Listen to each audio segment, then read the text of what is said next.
Shalom, Anda mendengarkan Renungan Harian dari Truth melalui Feivel Jorem Manuel Channel.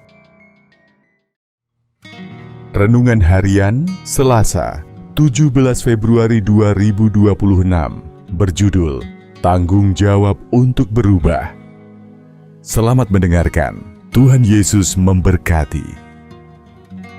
Banyak orang mengira pengampunan Tuhan adalah tiket gratis untuk tetap hidup semau kita. Namun, apakah benar darah Yesus hanya mengubah status hukum kita tanpa menuntut perubahan hidup? Mari temukan arti sesungguhnya dari penyucian yang memulihkan hubungan kita dengan Tuhan. Kekeliruan dalam memahami penyucian seringkali mendistorsi prinsip keselamatan. Dosa bukan sekadar noda moral, melainkan sebuah pemberontakan terhadap Allah yang kudus, yang mengundang murkanya. Berbeda dengan agama lain, Injil bukan tentang usaha manusia memperbaiki diri, melainkan inisiatif Allah untuk memulihkan hubungan melalui Kristus.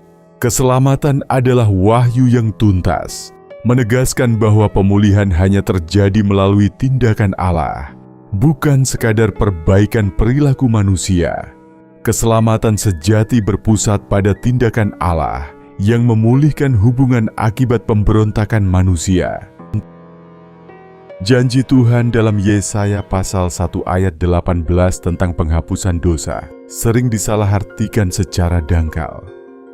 Padahal, pengampunan tersebut menuntut respons pertobatan yang nyata. Pengampunan yang sejati bersifat teosentris, yakni berpusat pada hati Allah yang telah dikhianati, bukan sekadar kenyamanan manusia.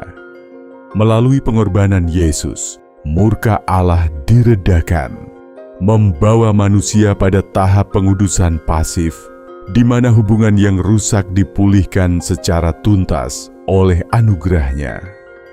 Pengampunan yang berpusat pada Allah menuntut pertobatan sebagai bukti tanggung jawab atas anugerah-Nya. Pengudusan oleh darah Kristus bukanlah paket otomatis yang meniadakan perjuangan hidup. Banyak pengajaran keliru menganggap bahwa sekali percaya, seseorang langsung sempurna tanpa perlu pertumbuhan.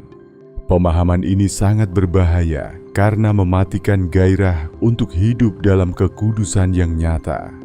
Korban Kristus memang menyucikan, namun itu bukan alasan untuk menjadi pasif dalam pertumbuhan iman dan karakter di hadapan Tuhan. Keselamatan bukanlah tiket otomatis untuk berhenti bertumbuh dalam kekudusan hidup. Meskipun kodrat dosa masih ada, darah Yesus memberikan perubahan status hukum dari bersalah menjadi tidak bersalah. Inilah penebusan sejati. Keadilan Allah ditegakkan karena hukuman dosa ditimpakan kepada Kristus sebagai pengganti kita. Dalam pengudusan pasif ini, manusia sepenuhnya menerima anugerah tanpa jasa atau usaha sedikit pun.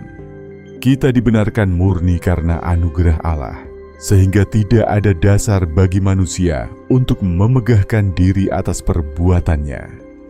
Kita menerima status tidak bersalah murni karena anugerah melalui pengorbanan Kristus yang memuaskan keadilan Allah. Pengudusan pasif yang kita terima secara cuma-cuma bukanlah titik akhir, melainkan pintu masuk menuju pengudusan aktif.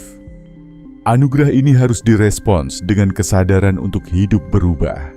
Disinilah tanggung jawab kita dimulai, mengerjakan keselamatan dengan ketaatan dan ketekunan. Hidup yang telah ditebus haruslah diarahkan sepenuhnya untuk menjadi hidup yang berkenan kepada Allah sebagai wujud syukur atas pengampunan-Nya. Anugerah pengampunan adalah panggilan untuk mulai hidup dalam pengudusan aktif yang berkenan kepada Allah. Bagaimana cara Anda menunjukkan tanggung jawab atas pengampunan yang telah Allah berikan dalam kehidupan sehari-hari? Tuliskan jawaban Anda di kolom komentar. Pengampunan melalui darah Kristus memberikan status baru di hadapan Allah. Namun, anugerah ini menuntut tanggung jawab kita untuk berpindah dari pengudusan pasif menuju pengudusan aktif, yaitu hidup yang benar-benar diubah dan berkenan kepada Allah setiap hari.